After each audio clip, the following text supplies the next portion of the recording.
Welcome to this week's show, Baseball Family, where we're going to talk about the Shohei Ohtani sweepstakes, the Diamondbacks' new uniforms again, and the 2023 season wrap-up right now. 9+ Us presents the Baseball Together podcast with your hosts, Blackjack Brad and Kansas City Little Big Briggy Blue Eyes. And now, Baseball Together. Baseball family, welcome back to this week's episode of the Baseball Together podcast. I'm Brig, and as per the mostest usual, I got the Brad Master here with me. How are you, Brad? I'm doing well. Enjoying cooler weather in Phoenix. Very much so. It is an So autumnal. It is an autumnal 90 in Phoenix right now. Even better, it is an autumnal 80, Brig. Oh. Well, in that case, the cactus leaves are changing color, and That's right.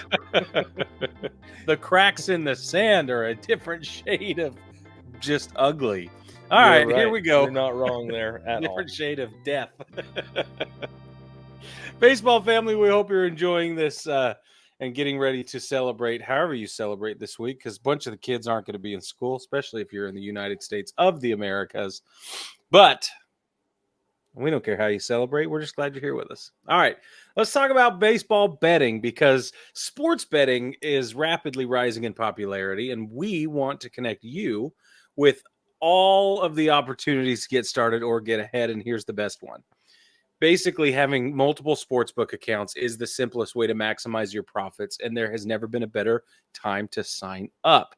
So when you visit our page, which is signupexpert.com/baseball, you'll be connected to all of the sports books in your region, along with a review of each platform and that platform's unique benefits. All of these sports books have valuable sign-up offers all the time for new users. And when you register through Baseball Together's link, you'll automatically receive the top offer for new signups at each one. When you use multiple sports books, and this we can attest to personally, when you use multiple sports books, you ensure that you can always access the best available odds, which is super key when doing sports betting, as I'm learning as a novice sports bettor. So if you want to take advantage of these benefits and support the show at the same time, then sign up for your next sports book at signupexpert.com/baseball. That's signupexpert.com/baseball. As always, there's a link in the episode description. Now, let's get into this current event situation here, with the first caveat being that it is a very light news cycle this week. Basically, what is happening is the free agency market is heating up, but not much has happened. Yeah, there have been some signings back and forth. Some things are happening that are really sort of under the table feeling. It's like, all right, you can have this one. I'll take this one. It'll be all right. It's fine. But nothing big has happened. Would you say that's pretty accurate, Brad? I would say that's pretty accurate. And I think a big part of it is that I don't think the big fish are going to be reeled in until Ohtani, until the whale has landed. Yes. People need to know what to do with that money. If you're going to allocate that much capital, you need to know how much you have left. Yeah. Well, yeah. And it, like, we'll get to it in a little bit, but it's like, okay, we can either pay Ohtani this much, or we can bring in 2-3 guys for that much. Right. Totally. Right. And I think that that's a big part of what's happening. And there are some teams like the Phillies, for instance, who have not put themselves in the Ohtani sweepstakes because, quite frankly, I think it would be a problem for them financially if they did. Yeah. If they even said, look how much more money we can spend. And then they have players and other people being like, well, now hold on. I'd like to renegotiate if we don't land Ohtani. Yeah. Yeah, I think you're right. Plus, given the hopes and dreams that I have just put out into the universe many, many times, not just now, but many times, I still want to see Mike Trout in Philly. So if they're going to go out and grab anybody, that would be the one I want to see personally. Yeah. That'd be amazing. And they did lock down Aaron Nola. So Philly has locked down Aaron Nola, 7 years, $172 million. That's a pretty good deal for them and him. I think everybody wins there. The Braves and Dodgers also made an offer, but they came in just under what he got from Philly. There may have been other teams involved, but nobody really cares because it's already done. Lance Lynn also signed with the Cardinals, maybe, sort of. I don't know. Probably we will know for sure by the time this episode drops tomorrow morning. We don't know. Looking like it'll be a 1 year, $10 million deal. Might be 10 million. We don't know. Yeah. Thank you, Bleacher Report. Yeah. All right.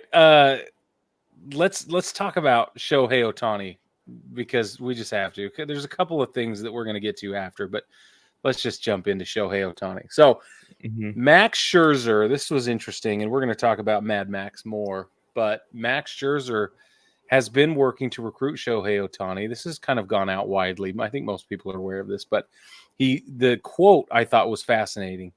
He's telling Ohtani, and this was on an episode of Foul Territory that he appeared on. But the quote was, "Money is great, but winning is better." Now, Brad, I have two questions for you. The first is, do you think that's true? This is the thing.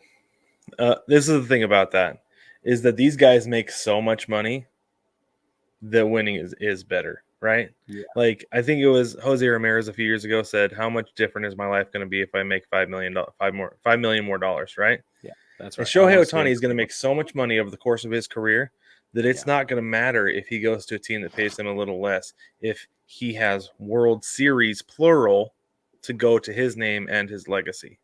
Because he's not just chasing the best player in baseball. He's not chasing that title against Mike Trout or Aaron Judge or anybody else, any of his peers. He's chasing the all-time legacy of the Babe. Yeah. Which, to me, he's already passed him in a lot of aspects because he's way more athletic. He can do way more things than the Babe ever could, right? Different time, all that, everything, right? Different body types, all of that. But at the same time, though, one of the reasons that the Babe is considered to this day still one of the greatest players ever is because he won so much. Yeah, a lot. He won so many World Series because his offensive output was so much greater than any other team in the league that they could win with just him. Shohei Ohtani does not live in a time when he can win by himself, as we've seen thus far. Right? Now, hold on. I don't think Babe Ruth could win by himself. I think he did, honestly. I know he had guys with him, but I think he very well could have at that time. I disagree, but that's okay. Go ahead. Well, so think about this, though, Brig. He was hitting more home runs than teams were in seasons. 100% agree. Yes. And I feel like you get a guy who's that dominant offensively. Yeah, you can walk him, right? Yeah. But then at the same time, though, like, I don't know, he was coming around scoring runs, I guess. But I don't know. I feel like in that day, the talent disparity from the Babe and the other guys, because he's playing against like woodworkers, right? A lot of these guys weren't playing baseball full time because they couldn't afford to. Some of them, yeah. Early, early as 1915, yeah. And that's what I'm saying. You get into 23, 27. Then no, I don't think that's. You get into the murderer's row, and that team just wasn't fair. Especially for the time. No, that I agree with. That's putting MLB The Show on dynasty mode and turning off your salary cap and trade restrictions. Been like, I want Judge and Ohtani and a healthy Stanton and Julio Rodriguez and Max Scherzer, healthy Jacob deGrom. That's the Jacoby team. Ellsbury with a pom-pom. Maybe two pom-poms. Towel waving on the end of the dugout. Yeah. That's where you put Jacoby Ellsbury.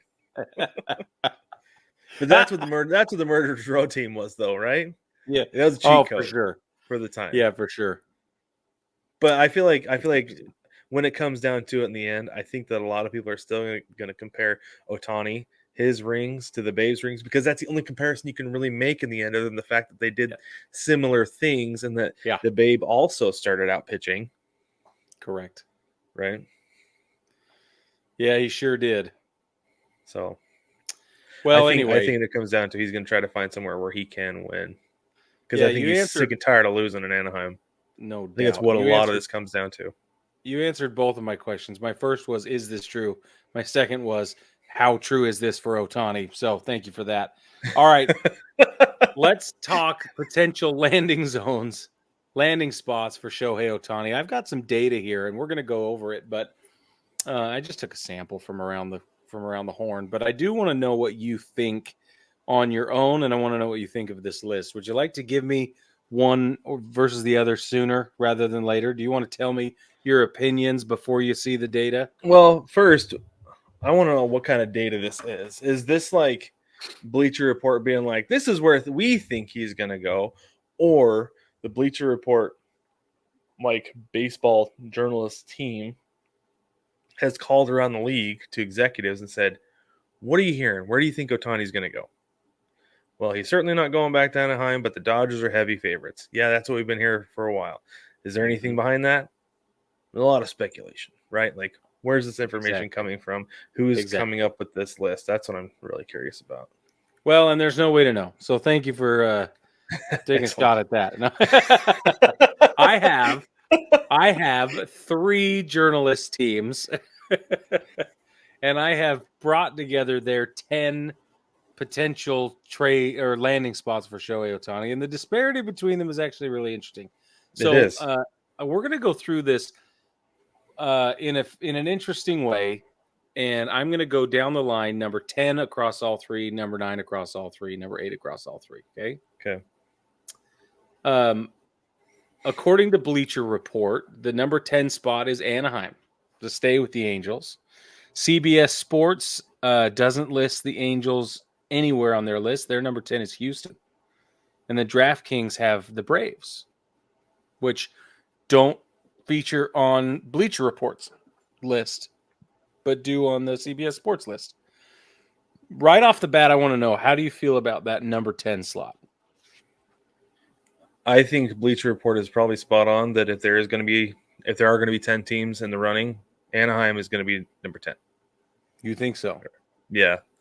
That out of everybody, like, they're in consideration just because he's familiar, but he's least likely to go there. I agree with that. The Astros, I hadn't even considered putting them on the list. Same thing with the Braves. Like, I get the Braves, I get it. Both teams are probably like, we didn't win the World Series, so we need to get better. How can we get better? We can add Ohtani. That's the fix-all solution for anybody in the playoffs this last year. What do we need to get better? We need to add Ohtani. Yeah. But the likelihood of that happening with either of those teams is like, they should not even be on the top 10 list. That's exactly how I feel. And I feel like,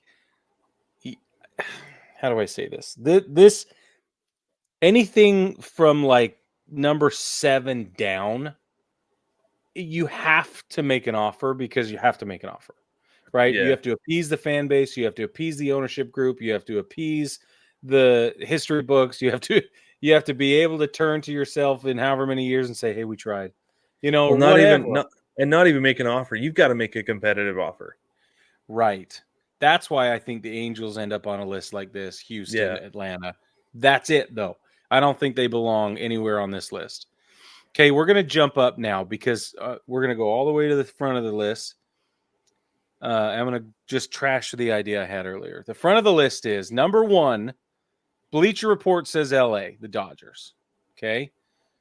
CBS Sports says the Dodgers. DraftKings Network comes in and says Baltimore Orioles. That's exactly what I thought. I was like, what? They're trying to pad their sports book a bit. Yeah. In fact, they put the Dodgers at number 3 on DraftKings. Which is probably inappropriate. The Orioles don't want to pay the guys they have. I know. Much less that much money for that guy. I'm telling you, man. Let's be honest, Brig. I know. It was so funny to me. So basically, baseball family, what we're trying to tell you is, if these lists are any indication, it's that nobody has a freaking clue what's going on. Okay. Well, and the thing that I think is funny is that everybody's saying the Dodgers just because they're across town and they have a whole bunch of money. They do, and they are motivated. I think that's it. They're obviously motivated, yeah, for sure. For sure, but they've got other holes they got to fill, especially with a guy who's not going to pitch next year. You're signing a pitcher who's not going to pitch in 2024. Correct. That's exactly right. And that's something they need. So Jeff Passan, who like passing a basketball. That's how you say his name, in case you didn't know. Not Passan. Jeff Passan, thank you. Jeff Passan, quote, ultimately, this will come down to Ohtani's priorities. If it's money he wants, nobody has more than the New York Mets owner, Steve Cohen. If it's residence in Japan, and we know his culture is big for him. That's not him, that's me. Quote, if it's residence in Japan, no relationship between team and player matches that of Seattle and Ichiro Suzuki. Though the notion that the Mariners will pay top dollar for Ohtani simply is not real at the moment. Continuing Jeff Passan, his quote, he said, and if it's comfort, he can just go back to the Angels, who gave him relatively carte blanche the past 6 years. That is the most compelling argument for Anaheim I've heard to date. And those are the three most reasonably laid out teams for him to go to, I feel like. Money, the Mets have all of it. They can give him whatever he wants. Yep. Culture, the Mariners, and that's the thing that's made sense to me the entire time is his connection. Right. He loves Ichiro. Yep. Right? How do you not? I mean, right. Everybody loves Ichiro. And comfort, yeah, absolutely going back to Anaheim. But I think he also understands the frustration. And I wonder if that's another part of it, is that he can get money and some comfort with the Dodgers by not even moving out of his house, potentially. Could be. Well, and then you got to figure San Francisco is just not that different, right? It's not that far away. It's not that different. And I can see them also giving him lots of rope. The weather's a little different there, though. Yeah, that's true. 100%. I saw San Diego on a list and laughed. Didn't make any sense to me. They got to take out a big loan to pay for Ohtani. Yeah, they don't have money for anything. I don't understand. Are they on any of these three lists? No. Yeah, they are. DraftKings has them as number 6. What are they doing over there, DraftKings? It's amazing. They're trying to manipulate their betting odds. Is what they're doing. That's what this is. Funny. Dude, I put them on here. I just was laughing the whole time. I was like, whoa, dude. Well, because they've got the Reds and the Rays. The Rays at number 4, Brig. The Rays don't pay anybody. I know. Here's the Rays are looking for volunteers as ball boys. Here's DraftKings top 10 spots for Shohei Ohtani. Baltimore, go from 1 to 10. Baltimore, Texas, Los Angeles Dodgers, Tampa Bay, Cincinnati, San Diego, the Yankees, San Francisco, Houston, and Atlanta. There's like three or four of those teams that are even worth considering. Rangers. The rest of them are goofy. And I don't even know if the Rangers really are. You got Mad Max recruiting him, but I don't even know if that's a realistic. It's like somebody just spit it out the other day. I could see him going to the Rangers because they won a World Series. And now everybody's like, yeah, that's right. Of course. That's exactly how it feels to me. There is not a world where I envision Shohei Ohtani signing a long-term 10-year deal in Texas. I don't get it. It doesn't work. If the Diamondbacks had won the World Series, they would be on this list. Right. Somebody would be saying the same thing. 100%. And that wouldn't make any sense either. The visual, though, of Shohei Ohtani walking through Arlington wearing blue cowboy boots and a red cowboy hat, though, just popped in my brain. And now I might need to see it. Yeah, that's exquisite imagery, sir. I am very happy about this. Ohtani to Texas. Let's make it happen. So I have to speak as a Yankees fan. I do not see him ending up in pinstripes. I just don't. And it's okay. Everybody wants him. I think lots of Yankees fans want him to go there. And I do too. I mean, how do you not want that? I just don't see it happening. I don't think the culture's right at this current time. Right. I don't think the culture's right. I think everybody knows something's rotten and broken, and they're going to stay as far away as possible, unless all they care about is money, which is why we stand a chance to get Juan Soto. But that's for a different day. Yeah. Anyway, I think Seattle's a really compelling argument, but what we haven't talked about is Chicago, because the Cubs pushed really hard for him when he came in to the league, especially following Kodai Senga. And I wonder if that might come back out during this negotiation period. They've got a new leadership in the clubhouse. They've got an otherwise balanced team with capabilities. I just wonder. This is. Can they afford him? Like, I think anybody would be able to afford him if they wanted to. Well, right, and that is the thing, right? Like, he pays for himself when it comes down to it, right? And maybe that's why the Padres aren't on here, because they need the revenue. Yeah, Yeah, that's true. Please come sell us jerseys. Sell jerseys. We don't even care if we need the gate. We need. We will pay you to wear our jersey. How is that? It's like watching Henry Rule Inverter come out there. Like, just come, please. Yeah. But I don't know. I mean, that is kind of the question, right? Is that, like, can they afford him? And the answer is most likely yes, because he pretty much pays for himself with the revenue he brings in internationally, domestically, everything, right? It feels weird to me, though, to have him with the Cubs. Does it feel the same way when you think about the Rangers? You're like, yeah, because he feels like a coastal guy. Like, he's going to pick either the East Coast or the West Coast. And most likely, I still feel like he's going to stick on the West Coast, because I think he wants the shortest flight possible back to Japan whenever he can take it. Which, obviously doesn't get a chance during the season. But when it comes time, maybe. But also, I don't know. He doesn't feel like a Midwest guy. Yeah. No, I don't disagree with you. I just don't. Other than just gut feeling, I don't know why. But if he's going to pick a big market, it's either going to be New York or LA. Mm-hmm. Yeah. Couple of contract proposals that I've seen, possible contracts, are 11 years, $535 million. And I've also seen 10 years, $400 million with an opt-out after somewhere in there. After 2024? Like, that would be really interesting to give him an opt-out super early, to be like, just in case you have buyer's remorse. Yeah. We're going to give you the option. Would that be a team option or a player option? If you can't give him as much money as he's asking for, give him the player option. For him to just say, thanks, I'm out. Yep. Especially after he won't have produced any defensive capabilities. He won't have shown any defensive capabilities after that. Mm-hmm. That means he could have opted out just for culture and winning potential alone. Yeah.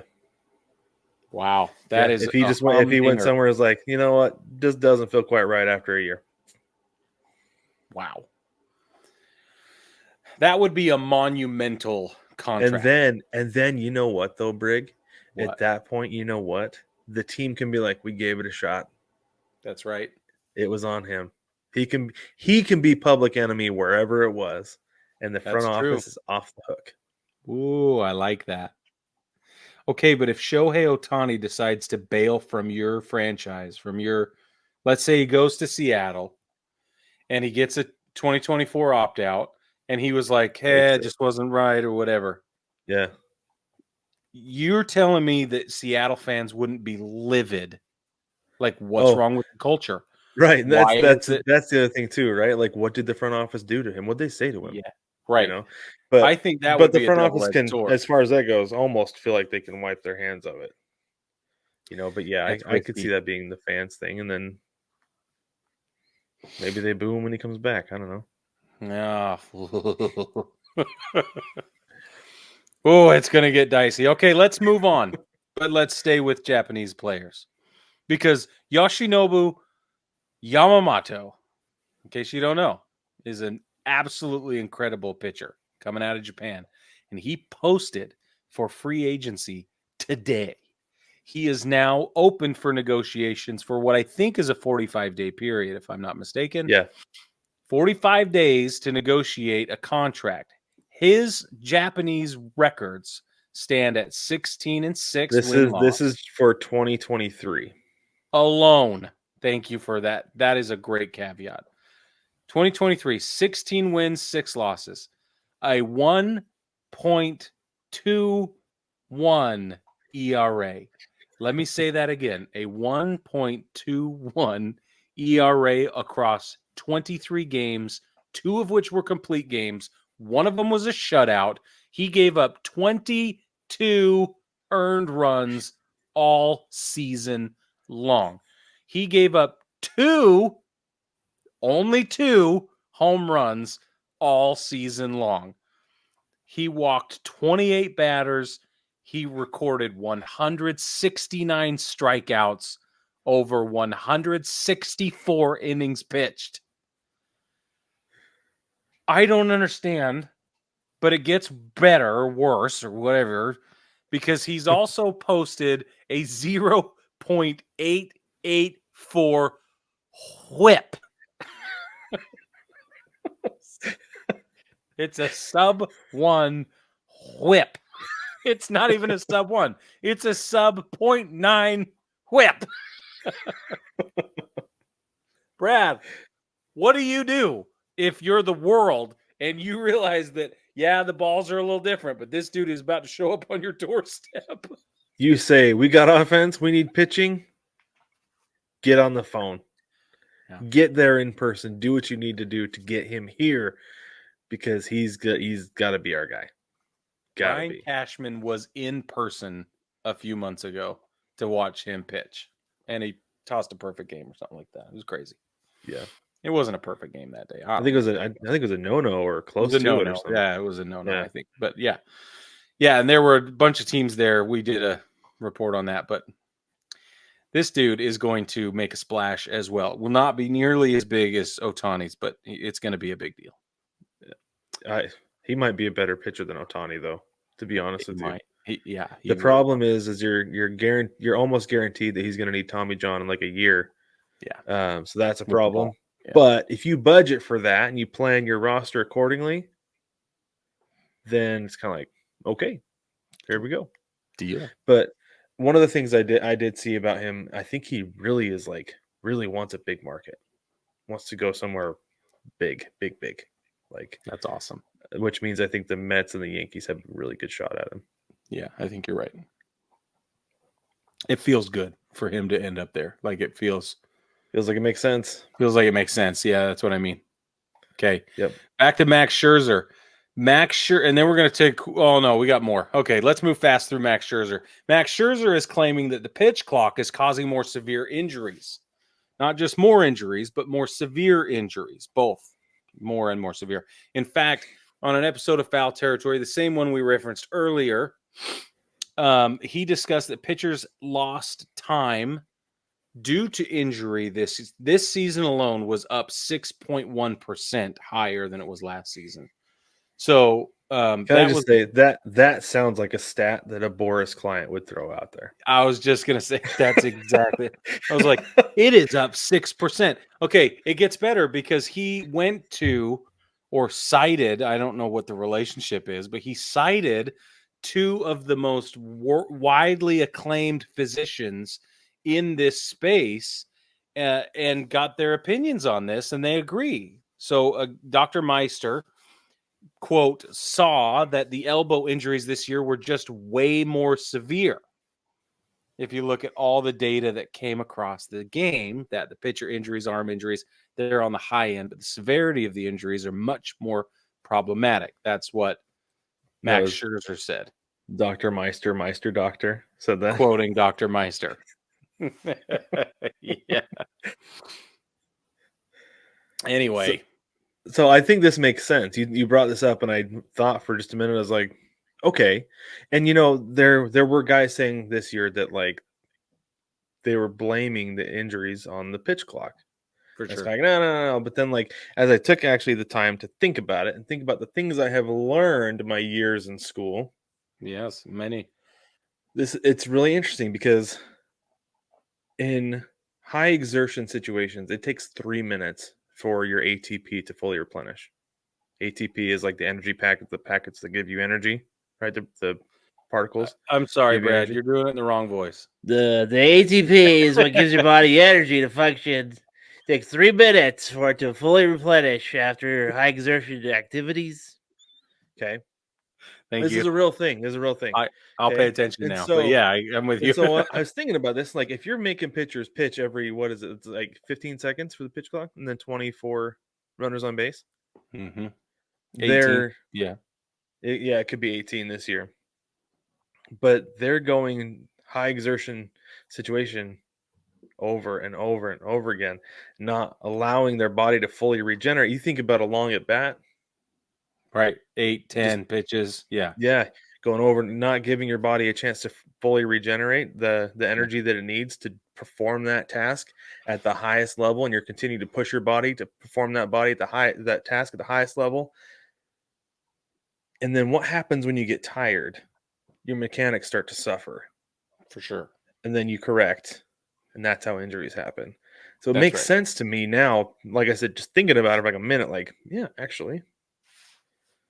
I don't know how I feel about the pitch clock at this very moment, Brig. Baseball family, Brad is a much better person and way smarter than the rest of us. It took him 1 whole minute to figure that out. And the rest of us over a year, though, Brig, are faster. we don't want to see pitchers hurt, but we also understand that it has really helped a lot of things. So where is the middle ground? I do not know.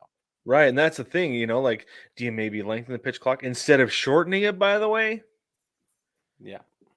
Yeah, Here's I don't know. the thing The pitch that kills clock has me. been a great thing, but if it's going to cause problems for the game, I don't know. Yeah. The thing for me is that, and you bring this up all the time, the league already has a deficiency in pitch talent, right? There's just not enough of it. If you then attribute or assign or whatever, if there's too much injury to the scenario, then you end up with pool already. That's right. Then you end up with really big problems. And then you talk about revenue and you talk about all of the things that it does for the excitement and the romance and the drama of the game to have a guy like Max Scherzer be out because he needs an injury dealt with, or you know, how much would we have liked to have Series, seen the Rangers with Max Scherzer and Jacob deGrom in their rotation? Exactly. So when you factor all of that in, it is an enormous opportunity cost. Mm-hmm. That is going to have long-term implications on the game itself. Yeah. And it has potentially pushed some guys out of the league. Like Alek Manoah has not been able to pitch at all with the pitch clock. And yes, there have been some conversations about his conditioning and things like that have attributed to it. But even physically, like maybe he just cannot pitch with the pitch clock. Yeah. I don't know. Well, it's interesting, and we're going to keep an eye on it. But baseball family, speaking of guys being phased out and not being able to handle the pitch clock, Bartolo Colon is, just as a reminder, is on the Hall of Fame ballot this year. So that dude, I don't think would have been able to hang in there with the pitch clock. No, I don't think so. I mean, maybe if he got that help that he got, right? Yeah, he definitely got some help.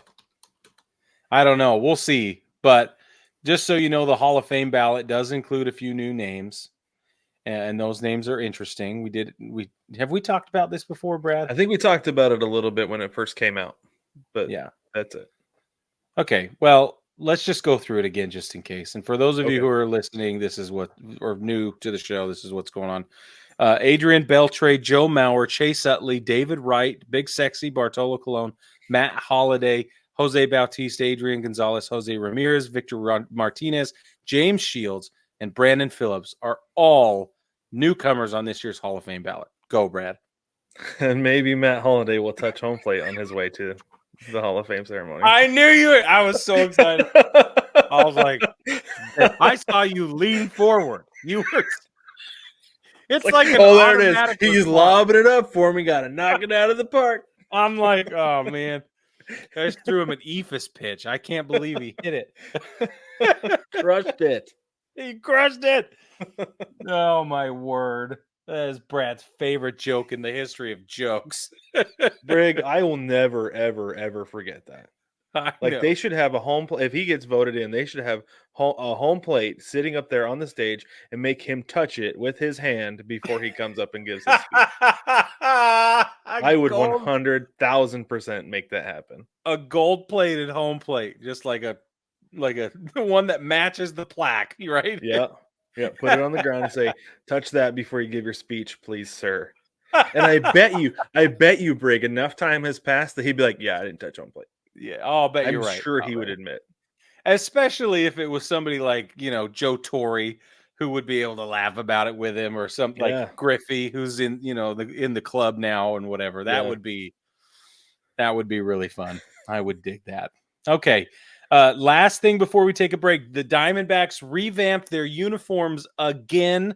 It has been a grand total of 45 seconds since they did it the first time.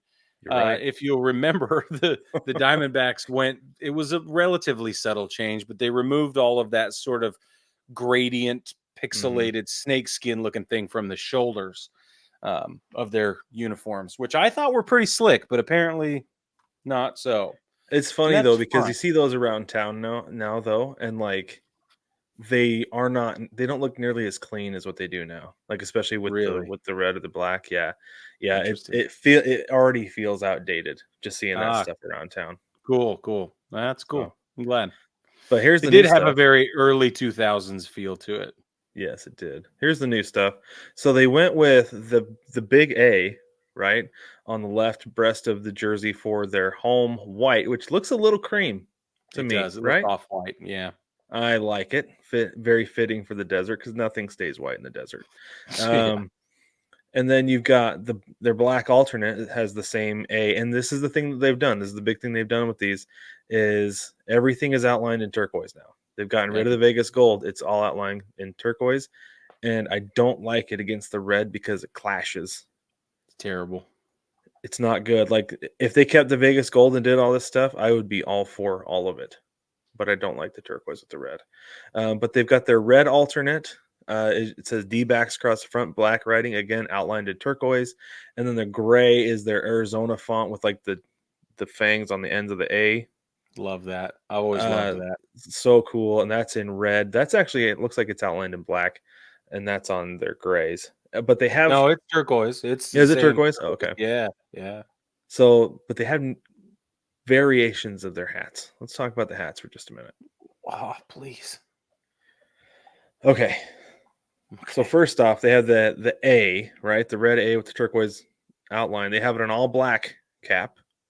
Fabulous. They also have it's so clean on the black. I love it. But they also have it on red, a red crown with a black visor. And now this year they wore this hat, and I loved it because it had the Vegas gold and it had black, and it really popped and it looked amazing. But I again, the turquoise against the red, it's terrible. I was so livid when I saw that home cap. I was like, dude, I don't know what is. I'm still mad. Yeah, and I was thinking I should have picked myself up a black one this year, an all black hat, and it's gonna be tougher to find now. But then they also have these alternate, like these road hats that have the D snake, and they have black with a red visor, and then they have all red with a black snake that's outlined in turquoise. And I don't love that D logo.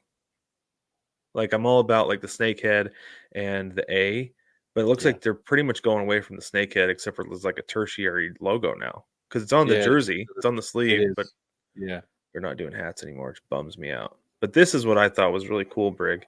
They're home whites.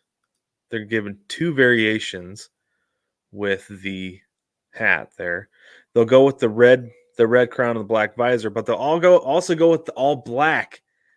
And it looks so good. The all black with the home white. I agree.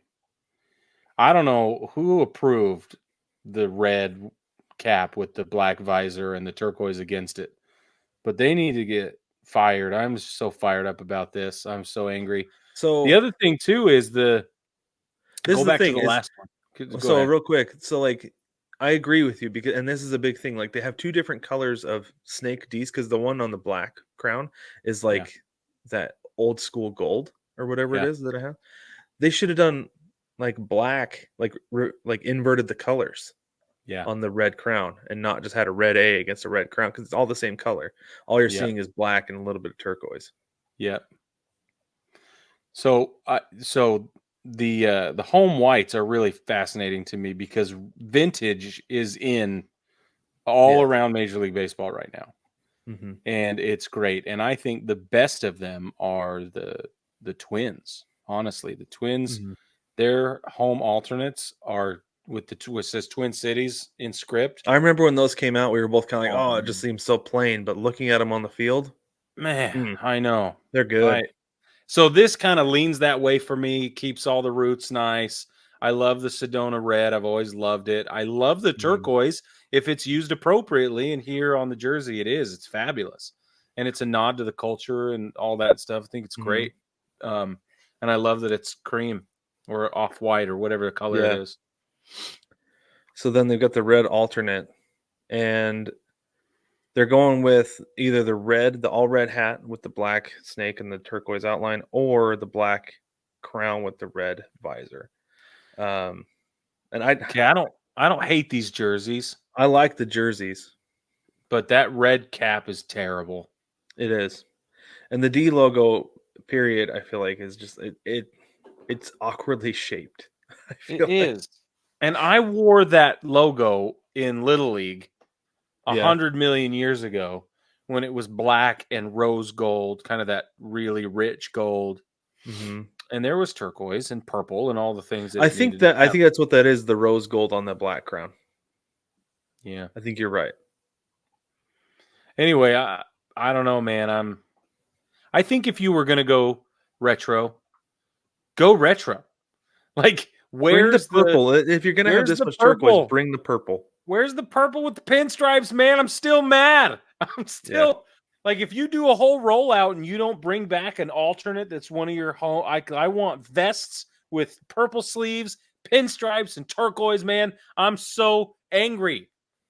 They missed an absolutely opportunity right to scoop up all the old fans and donate a bunch of nostalgia to the new fans that are coming up, especially with all the talent, especially with all of the hype going on. They had a World Series appearance. This is the time to link the generations. And I think that's where they were trying to go with that D logo, but they blew it. Yeah. You're spot on. I'll be okay. He'll be okay.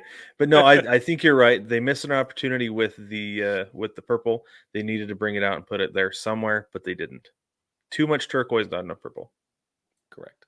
Anywho, before we get into our break, let's talk about Versus Game. Baseball family, we're always asking what you think about the topics we bring up on the show. Let us know what you think about the D-backs uniforms, by the way. And now you have an even quicker and easier way to share your thoughts. We partnered with Versus Game to bring you games where you can earn prizes from participating in polls, trivia, and predictions. So if you're on the winning side of a poll or get a trivia question right or a prediction right, you have an opportunity to win real, super cool prizes.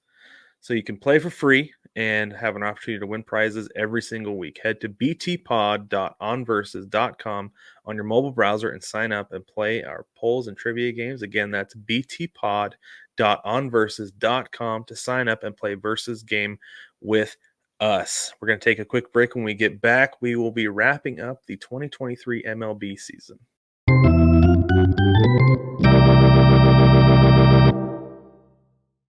Welcome back, baseball family. Thank you for taking a quick break with us. We're going to get in and wrap up the 2023 MLB season. We're going to go through all the awards. We talked a little bit about them last week, and we're going to revisit our meaningless predictions from the very beginning of the season. So if you went through those with us, we're going to play them so you get to see exactly what we said, and we'll talk about it a little bit and share our thoughts and feelings about what happened, what exactly went down. So, okay, first let's go through player awards. Let's start with the MVP. Brig, let's see here. These, I didn't put these in order. So here is your National League MVP. Who did you say? In the NL, I got Trey Turner. You had Trey Turner. I had my National League MVP is also Trey Turner. Ooh. That did not happen. No, it didn't. And we were both like victims of the moment because he was so hot in the World Baseball Classic. I think there were some growing pains in Philly that he went through, and the fact that Acuna was otherworldly. Dude, nobody was going to touch Acuna. He was unanimous NL MVP this year. In case you didn't know, baseball family, he won the whole thing for sure. Yes, he did. All right, so here's the AL MVP. Julio! I freaking wish. No. Here's mine. American League, I'm going with Ohtani. Oh! 1 point for the Brad Master. Ohtani, your unanimous AL MVP. And I know I went off of that late, right? Yeah. Saying that it should be Corey Seager since he finished the season was the only reason they got to the playoffs. And I think that maybe some voters should next year look at that because I know, and we say it all the time, Ohtani could literally win this award every single year. Yeah. Because he has two players wrapped into one. But I think eventually we're going to get some voter fatigue on Ohtani. Yeah, one day. It'll be in 2024 when he doesn't pitch as well. That's what's going to happen. You're probably right. That's going to be what happens. All right, let's move on to the Cy Young. Okay. Brig, your NL Cy Young. In the National League, I'm going to give it to Sandy Alcantara. Ooh. No. That did not he's been injured all year, but hiding it. Sorry. That's not going to happen if you're doing that. I got to find mine. My NL Cy Young. In the National League, I have Corbin Burns. Not even close. Just a bit outside. Exactly right. That's exactly right. For those of you who don't know, Blake Snell won it in the National League, and rightfully so. He had an incredible year. Yeah, he tore it up for sure. So Brig, your AL Cy Young. In the American League, I have Dylan Cease. Oh! Good. Decent year for Cease. He's on the trade block. He's going to end up with a contender, but not a Cy Young year. No. I don't think you were as far off as I was, though. As far as the AL Cy Young goes, I'm going to stick with Luis Castillo. I think he finished top 5, though. Did he? Yeah. Well, it was Garrett Cole by a landslide. And another guy, rightfully so. I don't think it was close with either of these guys, to be honest. And I don't think it should have been. No, I agree. So Brig, get your counter ready because we're going to go into the manager of the year. Let's start with the National League manager of the year. Who did you have? In the National League, it's the same thing. I got to go with Skip Schumacher in Miami. Oh, bloop. I nailed it. Point for Brig. Yeah. Who did I have? In the National League, Bob Melvin. Not Bob Melvin. You did not. It was not Bob Melvin. No, it was not. It was Skip. It was Skip Schumacher, and rightfully so, again. Yeah. And it was, I think he won it for the reason you said, because I went back through and listened to all this, and you said because of what he's going to do with what he has. Yeah. I think that had a lot to do with it. That makes sense. Wow. All right, should we let's I think look at I backed AL. off of that one a few weeks ago, though, didn't I? You did, yeah, because you said before, like when the finalists came out. Yeah, who did I say? I can't remember who you said, but I also it was funny though because I said Schumacher when the finalists came out. Yeah, you did. For the exact same reason that you said back before, but I'd forgotten that's why you had said it. Like I was watching this, I was like, oh man, yeah, that we agreed just 8 months apart. Like 6 months, but yeah, 8 months apart. All right, here's the AL manager of the year. Bruce Bochy in Texas. You were close. I was close. American League manager of the year. I'm going to go with John Schneider. Oh, no. No. Not even a little bit. No. No, thank you. I thought the Blue Jays were going to be so much better this year. I did too. I was really shocked. I mean, I'm shocked. I don't want to say I'm disappointed because I'm not, but I'm definitely shocked with how it went. That's fair. So that's a fair representation of how I'm feeling as well. It was Brandon Hyde, by the way, for those of you that didn't know. Brandon Hyde won the American League Manager of the Year. And looking back on it, I don't know how we didn't see that coming. because we knew that. I think we both knew the Orioles were going to be good this year. I did. Yeah, that's what I was going to say. I think we both definitely did. Yeah, not this good. No, no. All right, let's talk. So I talked about Rookie of the Year last year, but let's go ahead and revisit it. Last week, you mean? Yeah, last week. Whatever. It feels like last year. But anyway, so here is the NL Rookie of the Year from both of us. I think Corbin Carroll's going to win it in the National League. I have him as my National League Rookie of the Year. Okay. Yes! Nailed it. 1 point each there. Yeah. Yeah. That one was easy, I felt like. Yeah. Let's find your AL Rookie of the Year real quick. Where'd you go? I don't think either of us got it right. Actually, I know neither of us got it right. Here's mine. My American League guy is Anthony Volpe. It was not Anthony Volpe. It was not, because I think you chose Anthony Volpe too. I can't find your American League Rookie of the Year, Brig. I'm pretty sure you said Volpe as well, though. It's possible. Yeah. But no, instead, who was it, Brig? It was Gunnar Henderson. Gunnar Henderson. Yes, it was. Baltimore. Yeah, both were unanimous because they both had standout years. And this is the thing. Volpe had a good year. It just wasn't that good. No, it wasn't. He struggled too much at the plate for it to be a Rookie of the Year campaign. Yeah. It just did. Yeah, exactly. I think I missed your Rookie of the Year, so I don't see it on here anywhere. Well, I'm giving myself a point then. I had no proof to say that you didn't choose Volpe or did you pick Gunnar Henderson. Yeah, I may have picked Gunnar Henderson. I don't know. Didn't. I don't think so. You didn't. We both picked Anthony Volpe. Come on, man. Anyway, all right. Let's move on to the playoffs and division. Okay. So we did predict our division winners like we do every single year, and so we'll start with the NL East. Start with the NL East. We have both of our predictions here. This is the winners of these are the division winners. Now we didn't go all the way down the list this year. So I have the Braves, the NL East. It's going to be the Mets. I got the Braves. 1 point for the Brad. That's Blackjack Brad. I messed that one up. But so did the Mets. I was going to say, but you and like everybody else, right? Yeah. You were not the only one who said the Mets. Nope. But I was not sold. NL Central. Here we go. NL Central. Cards. Yeah. Ooh. Wrong a row. Swing and a miss.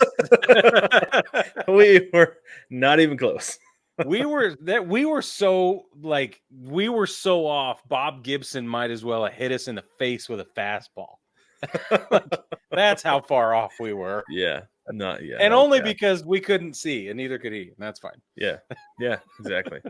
And then the NL West, I think we were both way off on this one too. I know I was. The West. The Friars. I've got the Padres. I do too. I have the Padres as well. Oh, dude. That's catastrophic. I wanted the Padres to be good so badly. So everybody else did too. Everybody did. Well, they should have been. They should have been good. All that talent and nothing to show for it.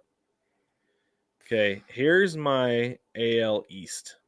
The AL East, I have the Blue Jays winning, and I don't think it's going to be close. Whoa. Oh, no. Yeah, that was not a good prediction. I don't see your AL East in here, though, Brig. You know, I'm going to blame StreamYard on this because I feel like sometimes stuff gets deleted. Right. We upload it and it I don't know. I'm gonna check real quick because I have them all in a folder. Gonna see if I can find yours. There it is. You had the Blue Jays as well. Oh man. Okay. So neither of us were right. Okay, on to the AL Central. Am I right? Yeah. Okay, we have both of us here. AL Central. Who do you have? Cleveland. Me too. No. It was closer than it probably should have been. Yeah. Yeah. It definitely was not Cleveland. Oh, man, dude. And here's both of us for the AL West. And the West. The Mariners. I have the Mariners winning the AL West as well. Wah, wah. Missed it by like a game and like 2 games. Yeah. It was. That's why it was so disappointing. Yeah, I know. And this is the thing is that like I think I talked about this before, or maybe it was when we recorded another episode over the weekend. But I was riding that 2019 prediction so hard. Yeah. So hard that I was sticking to my guns. You had us all going, man. And I had everybody going with me, drinking the Kool-Aid. That was I'm curious what else I Kool-Aid, could have. I'm curious what else I could have gotten you guys to believe, though. Well, the Kool-Aid was fabulous, so I'm probably a little deviled egg, maybe a rotisserie chicken. I brought the whole spread. A little cranberry sauce. That's right. Okay, let's move on. Well, so we have our wild card picks. Okay. I have my AL wild card picks here. I'm not seeing. Oh, here we go. Both of our AL wild card picks. The wild card teams. I have the Astros, the Orioles, and Yankees. So I have the Yankees, Astros, Twins. You had Yankees, Astros, Twins. 2 of those teams made it to the playoffs. Yeah, the Astros ended up winning the division on the last day of the season. Yeah. And then the Twins won their division. Yeah, but not as wild card teams. Right, yeah. Here are NL wild card teams. Okay, the additional 3 wild card teams are going to be the Braves, the Dodgers, the Phillies. I have the Mets, Dodgers, and Brewers. Ooh. I had the Brewers ended up winning their division. They were a playoff team. But the Phillies were a wild card team. Yeah. I get another point. Nice. You do get another point. We are tied at 3 points apiece. Oh, shoot. Baseball family. Okay. Next are our World Series predictions, and I'm going to tell you right now, Brig, this is the end of the points. Yeah. So here's your World Series prediction. They advance to the World Series where they face off against the New York Mets, who do, in fact, met the bed in the World Series, lose to the Mariners. Okay, the Mariners didn't play the Mets because neither of them played anybody in the playoffs, so that worked out. That's right. Yeah, they played as many playoff games as we did, Brig. Yeah. 0 for those of you keeping track. And here's my World Series prediction. As you can guess, I had the Mariners against. So obviously, I have the Mariners winning the World Series. I've been saying it for 4 years now. This is the year it's going to happen. They're going to beat the Padres. No. Ooh. The Padres played exactly as many games as the Mariners did in the playoffs. So and the Mets. And the Mets and you and I. Yes. We all have that in common. Yeah, and the Yankees, by the way. Oh, yeah. There you go. That's dumb. I hate that part of this conversation. And so one of the big takeaways from this, Brig, that I saw, like watching this whole thing, I'm gonna just play one of these and just see if anybody who's watching can notice this before I bring it to everybody's attention. And the West, the Mariners. I have the Mariners winning the AL West as well. My beard is probably 4 inches shorter, and I think your hair is about that much longer. I don't know than it was. It might be 6 inches longer now. It might be 6 inches longer. Should we do this real quick? Do this? Yeah, that's considerably. Look at that. Look at that salad. That's like a salad. My beard was like here. Yeah. Well, and you've trimmed it significantly from where it has been this year. I did. Well, yeah, I trimmed it back in July. Yeah, so got a little bit more growth on it, but no, I was like, wow, that beard is like tight and trim, and your hair was high and tight. It was. It's a long time for those both to grow. So we talked about meaningless predictions. Was there any big surprise for you this year, Brig, in the 2023 season? I mean, not the other than we've already discussed, like the Mets were bad. Padres were really bad. Padres were bad. The Padres, like in September, though, like the middle of September, were like, wait a minute, like we're not like out of this yet. Yeah, like Josh Hader was like, we're at this. I'm not pitching, but the rest of the team was like, we like have a shot at this, and then they decided to start winning. I think that the Rays epic slowdown after their 13-0 win, and then opening the season 13-0, that was amazing. But then, and then what was it? They were like in first place for like 100 years, and then suddenly they just weren't. And they never really recovered. I think that was a huge surprise. I was waiting for the regular season win record to break, and that didn't happen. Another big surprise for me was some of the injuries were really disappointing. I don't know if they were necessarily big surprises, but they were massive disappointments. Like Jacob deGrom, when he's healthy, dude is out of this world good. Like he's unbelievably good. But gosh, he just cannot stay healthy, and that bothers me. Aaron Judge, his timeout bothered me. His was weird too. It was weird. Yeah, I don't. Ugh. But yeah, I mean, there was a lot of disappointment, and there was a lot of unexpected sort of surprise stuff. What about you? What do you think? One of the pleasant surprises was the Diamondbacks, because you and I remember going into the season, you and I were both like, they're not going to be real good, but they're going to be close to 500 team. They're going to make a lot of teams really upset toward the end of the year. I remember that specifically, like that conversation, and I was really pleasantly surprised about the start that they had. But then after the All-Star break, when they really struggled, I was like, oh, here we go, regression to the mean, right? Yeah. And it kind of was, and then they had to fight their way into the playoffs. But then we shouldn't have been surprised at the run that they made in the playoffs, because they were really good at the beginning of the season. They were in first place in the NL West for a little while. For a while, yeah. You know? Yeah. So, like, we really shouldn't have been super surprised about that, because we knew what they were capable of. It's just a matter of getting back to that, and they did for a while, and then the magic kind of ran out against the Rangers, right? Yeah. The Rangers, who have been surprisingly consistent all year long, relying on the long ball, which was another surprise for me. Was I kept waiting for it. These bats are going to cool down, the pitching is going to catch up, and it's going to be the same old Rangers. But it wasn't. Right. I had the same thought. I could put that as one of my surprises and disappointments as an AL West fan. One of my disappointments is that the none of the teams that committed to playing small ball, stealing bases, dropping a bunt, bloop singles, that kind of thing, manufacturing runs, that those teams didn't do better. That was a disappointment. Like, yeah, I just need more of that. So something interesting to think about with the playoffs is the cold weather cities didn't do well. Philly did. Yeah, Philly did. Philly did well. But like Milwaukee, no. The Dodgers didn't do great, but they were playing against a fellow warm weather city. The Astros and the Rangers did well. The Twins didn't do well. The Orioles didn't do well. And Toronto certainly didn't do well. No.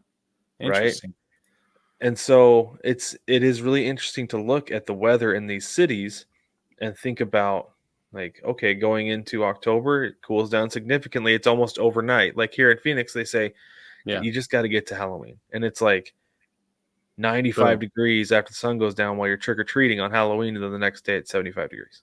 November 1st. You know, it's crazy. And I feel like everywhere else that happens on Labor Day or even October 1st, if you're a little bit farther south. And so you're starting to get immediately, you're like, well, okay, bats are cool. Not going to hit the home runs we did. Yeah. Right. So it's really interesting that those cold weather cities don't, or at least this year didn't do as well. It's something I think I'm going to pay attention to more as we go forward. Watch style of play and where they're located come October. Yeah, that's a really good thought. And if they can build on it, you know, if it's something they have to adjust for October, or if it's something that they can carry into October. Yeah. Yep. Another, like, a disappointment for me, obviously, was Seattle. I had huge expectations, going into the season. But the big, like, blow for me came really early with Robbie Ray. At that point, my brother-in-law, I was visiting family, and my brother-in-law was like, so you still think the Mariners are going to win it? And it happened, like, I think Robbie Ray went down like 3 days before that. I was like, nope, not going to happen. Needed everybody to stay healthy, especially him, and it's not going to happen. Yeah. So, and the disappointment started there and just went downhill until the All-Star break. And then finally things went up. A little late, but yeah, they did. Yeah. Yeah. Yep, exactly. I don't know. Honestly, I was shocked that the Rangers won the World Series. Me Shocked too. that the D-backs, like I said, shocked the D-backs were there. Yeah. But I was absolutely pleasantly surprised that they beat the Astros and they even got to the World Series. Same. Because Yeah, I figured as soon as the Astros clinched their spot in the AL West or in the ALCS, I was like, here we go again, another Astros World Series.